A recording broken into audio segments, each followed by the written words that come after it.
Sunday everyone! So ito yung aking ulam for today. Ayan, tuwing Sunday, ganito yung aming inuulam. But hindi tuwing pala. Every twice a month, baga alternate. Kapag ganito ang inihanda ni asawa, wow! Mapapasarap talaga ang aking kain, mga katropa. So galing ako simbahan, pagdating ko, ayan, ready na! Ang sarap, diba? Ayan, so ito na yun, meron akong rice. Ayan, kita niyo yan ay lukot. Lukot ba tawag sa inyo dyan? Masarap yan, malambot, malinamnam. O, diba? And then, meron ding kamatis.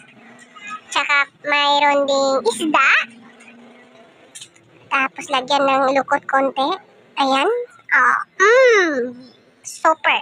Ang sarap talaga mga katropa. Ayan, napapasubo ako ng napapasubo. Dahil masarap din yung pagkatimpla ni asawa. Ayan, guso. Tawag sa amin yan dito, guso. Gustong-gusto ng mga anak ko yung guso.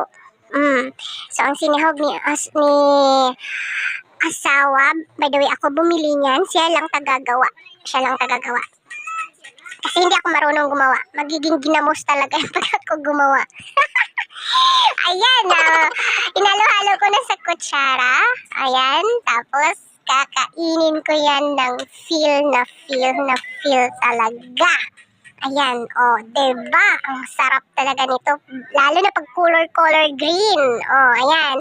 So, sa mga sahog ni asawa, meron siyang pipino, kamatis, of course, sibuyas, sukang tuba, yung galing sa niyog, and then isda. Tawag sa isda na yan, tuloy. Ganun. Tapos lukot, guso. Tapos meron pa yung parang granada. Yung may bilog-bilog na maliit na kapag kinakain mo ay talagang napipisa siya. Sarap din nun. Di ba? Ang sarap. So, yun yung pinagsahog ni asawa kasi yun din yung binili ko. Yun nga lang, kamahalan din yung mga sahog dyan. Kinilaw lang yan, pero kamahalan. Priceless yung, priceless, tawag nito. Na priceless na tuloy. Napakataas ng presyo. Price high pala. Diba? Naparami ng subo. Ayan, tignan nyo. Diba, sarap. Tapos ako, hindi ako kumakain ng sili. Gusto ko lang manghang, pero ayoko kainin yung sili kasi malangtok. Ayun, yung inano ko, yun yung parang grenade. Parang granada. Yung parang Christmas balls. Ang sarap talaga nun.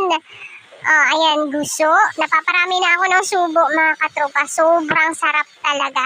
So, kapag ganito ang ulam namin, nagmamadali ako umuwi. Kapag alam ko na tapos nang naghanda si asawa. So, pag alis ko, naghanda siya ng ganito, din kumain sila.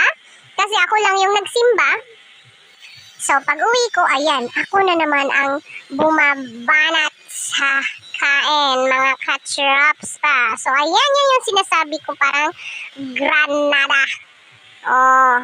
Tapos lagyan ng pipino. Super duper. Ang sarap. Wala na akong mahihiling pa sa sarap. Yan yung sabi ko.